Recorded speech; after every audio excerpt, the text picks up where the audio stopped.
Assalamualaikum warahmatullahi wabarakatuh. Perkenalkan, nama saya Retno Sundari. Pada materi ini, saya akan menjelaskan mengenai determinan dan indikator pengembangan karir.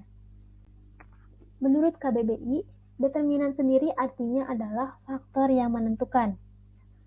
Menurut Sukijono Atmojo, faktor-faktor yang harus dipertimbangkan dalam menentukan pengembangan karir seorang karyawan adalah tidak hanya mengenai tugas atau pekerjaan saja. Nah, lalu apa sih faktor-faktor tersebut?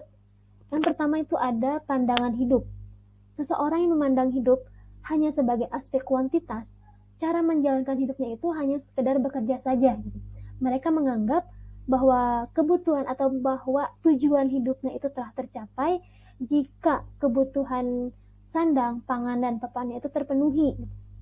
Berbeda dengan seseorang yang memandang hidup bukan hanya dari aspek kuantitas, melainkan juga aspek kualitas gitu.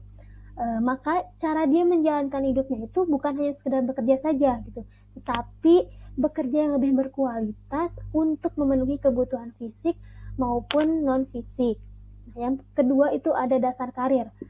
Setiap orang mempunyai latar belakang dan juga kemampuan yang berbeda gitu. Nah, hal tersebutlah yang menjadi dasar dalam pekerjaan dan juga pengembangan karirnya. Nah, di sini juga ada aspek-aspek yang mempengaruhi dalam dasar karir seseorang. Yang pertama itu adalah kemampuan manajerial. Dalam sebuah organisasi atau dalam sebuah perusahaan, tentunya seseorang bekerja itu berhubungan dengan orang lain. Nah, sehingga kemampuan dalam bekerja sama dan juga kemampuan bagaimana dia memengaruhi orang lain merupakan cerminan dari kemampuan manajerial seorang karyawan itu. Yang kedua, itu adalah kemampuan teknis fungsional, yaitu kemampuan yang dimiliki seorang atau seseorang dalam memahami hal dasar atau seluk-beluk teknis dari bidang yang dia tekuni. Yang ketiga itu ada kreativitas. Bekerja dengan berkreasi itu berbeda. Bekerja merupakan kegiatan untuk melaksanakan tugas dan kewajiban, sedangkan berkreasi adalah kegiatan dalam ranah tugas dan kewajiban, tetapi disertai dengan kreativitas. Dan yang terakhir itu ada kebebasan pribadi. Seseorang memerlukan kebebasan gitu dalam bekerja, yang dimana nantinya dia memiliki independensi dalam menentukan tindakan guna mencapai tujuannya. Nah, dalam hal ini pengawasan oleh atasan itu tetap diperlukan, tetapi hanya untuk mengarahkan atau membimbing gitu, bukan untuk merampas kebebasan setiap karyawannya. Lalu di sini juga ada indikator pengembangan karir. Menurut Rifai, ada beberapa indikator dalam pengembangan karir. Yang pertama itu kebutuhan karir.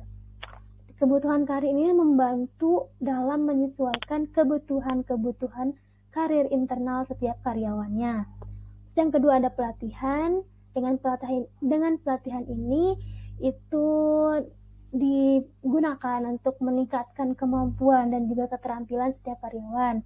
Yang ketiga ada perlakuan yang adil dalam berkarir. Setiap karyawan mempunyai hak, mempunyai kesempatan yang sama dalam mengembangkan karirnya.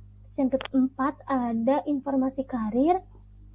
Informasi karir ini berguna bagi setiap karyawan gitu, di mana mereka mengetahui kemungkinan jabatan apa yang dapat dicapai untuk mengembangkan karirnya. Yang kelima ada promosi, yaitu memberikan pengakuan, memberikan jabatan dan juga imbalan jasa yang besar kepada karyawan-karyawan yang memiliki prestasi yang tinggi itu dalam sebuah perusahaan. Yang keenam ada mutasi.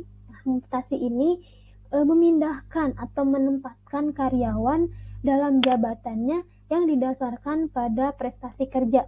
Dan yang terakhir itu ada pengembangan tenaga kerja, yaitu program pendidikan dan juga pelatihan untuk karyawan dalam meningkatkan prestasi. Nah, untuk materi determinan dan indikator pengembangan karir, saya cukupkan. Mohon maaf bila masih banyak kekurangan. Sekian dan terima kasih. Wassalamualaikum warahmatullahi wabarakatuh.